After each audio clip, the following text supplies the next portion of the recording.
今年的上海啊，找工作会很难，尤其是应届毕业生，除非你有3种优势。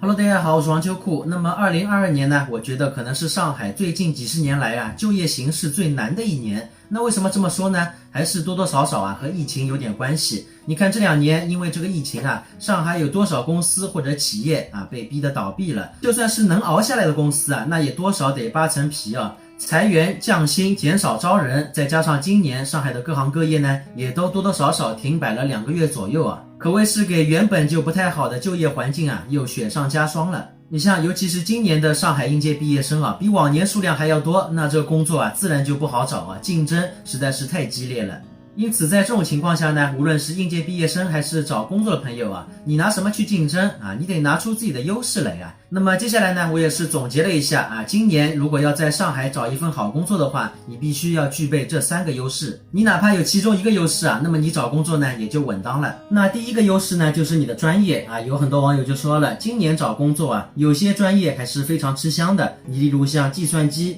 金融、大数据，还有人工智能等等专业啊。那么如果你是学以上这几种专业的话，那么恭喜你，你今年找到工作的几率啊可能会大大提升。那你例如像这个大数据专业啊，我之前也是看到一篇报道，说未来我国基础性数据剖析人才缺口还是蛮大的。而且大数据这个东西啊，在各行各业都有应用啊，毕竟信息时代嘛，大数据啊真的是太重要了。那再好比你是金融专业的，那如果你学的比较好的话，这个就业前景啊也是非常不错的，对吧？社会上的金融行业的单位啊还是非常多的，稳妥一点的呢，你可以去银行，工作比较稳定，对吧？福利也比较好。那又或者说去保险公司、证券公司啊、会计事务所等等。总体来说呢，选择面还是比较广的。那再好比人工智能专业这个专业就业的缺口呢也是非常大的，而且相比较其他技术岗位啊，人工智能岗位竞争度偏低，而且工资呢还会相对高一些。你哪怕是现在的疫情时期啊，找工作呢还是会机会大一点。那么第2个优势，这个可能比较扎心啊，就是靠熟人关系。当然这也没什么不好意思讲的啊，有时候关系和运气啊也是成功的要素之一。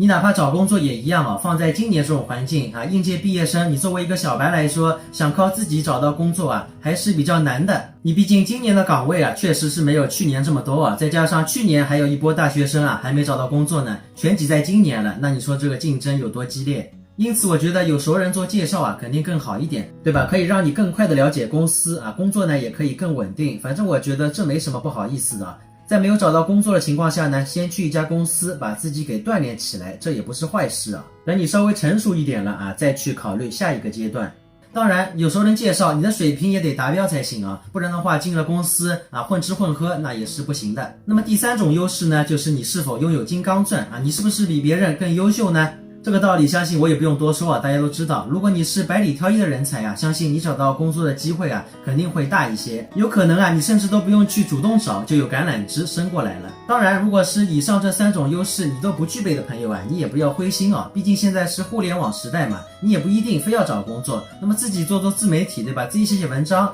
啊，做做视频，那如果你做得好的，最后能够变现，那么这呢也是一大趋势。但是这里呢要提醒一句的是，如果目前这个阶段你想创业的朋友啊，我劝你呢还是要谨慎一点啊，尤其是实体行业，这2年的风险啊还是蛮大的啊，除非你有非常好的商机啊，值得去尝试一下，否则的话做实体创业啊还是需要谨慎